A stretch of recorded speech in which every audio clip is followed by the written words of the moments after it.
Hindi bababa sa 4 ang patay sa salpukan ng tren at bus sa Peru. Mahigit 30 naman ang patay sa magkahiwalay na sunog sa India. Nakatutok si Bam Alegre. Kitang-kita ang malaking apoy na tumupok sa isang baby care hospital sa New Delhi sa India, Sabado ng gabi. Ayon sa local officials, 6 na bagong silang na sanggol ang nasawi.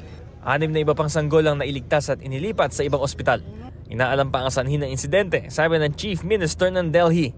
Ayon naman sa pulisya, tumakas ang may-ari ng nasabing ospital. Kalaunay naaresto siya, pati ang doctor in charge.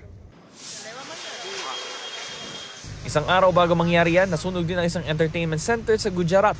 27 ang kumpirmadong nasawi roon, kabilang ang ilang bata. Sa tindi ng sunog, hindi na makilala ang ilang katawan. Patuloy pa tinutukoy ang sanhi ng apoy. Tulong-tulong sa pagkuha sa mga sugatan ng mga rescuer, kasunod ng banggaan ng tren at pampasaherong bus sa Lima, Peru. Sa lakas ng impact, tumagilid ang bus. Wasak naman ang harapan ng tren. Ayon sa pulisya, tumama ang tren sa likurang bahagi ng bus. Hindi bababa sa 4 ang nasawi habang 36 naman ang sugatan. 2 pink dolphin ang iniligtas matapos mapadpad sa isang sapa sa Central Bolivia dahil sa matinding baha sa rehiyon. Ayon sa mga otoridad, 40 araw na stranded sa sapa ang 2 dolphin bago na-rescue ang mga ito gamit ang malaking lambat.